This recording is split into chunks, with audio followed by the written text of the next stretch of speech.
Hello, mga mandirigma ng buhay. Ngayon, nais kong kausapin ang mga taong humaharap sa matinding pagsubok, hinaharap ang mga hamong tila hindi malalampasan.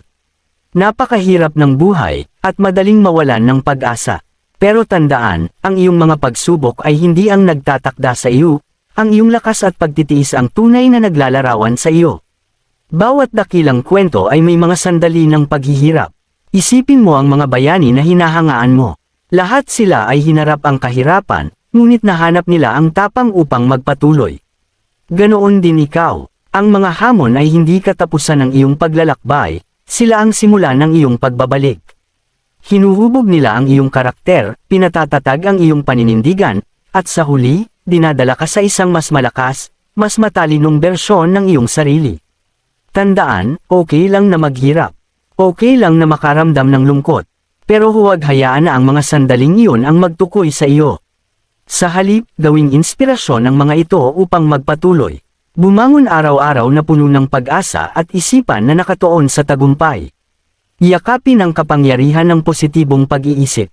Isipin ang iyong tagumpay at magtrabaho para rito nang may walang humpay na kasiglahan. Ipagdiwang ang iyong mga progreso, gaano man kaliit. Bawat hakbang pasulong ay patunay ng iyong tapang at tibay. Palibutan ang iyong sarili ng positivismo, humingi ng suporta, at huwag maliitin ang kapangyarihan ng isang determinadong espiritu. Nasa iyo ang lakas upang malampasan ang anumang balakid. Maniwala sa iyong sarili, magtiwala sa iyong paglalakbay, at patuloy na magpatuloy. Ang iyong mga pagsubok ay pansamantala, ngunit ang iyong espiritu ay hindi matitinag. Patuloy na lumaban, patuloy na magsikap, at higit sa lahat, patuloy na maniwala. Ang liwanag sa dulo ng lagusan ay totoo, at hinihintay ka nitong marating ito. Magkasama, malalampasan natin ang anumang bagay. Itaas ang bawat isa, ibahagi ang iyong lakas, at hayaan ang iyong mga kwento ng pagtitiis na magbigay inspirasyon sa mga nasa paligid mo.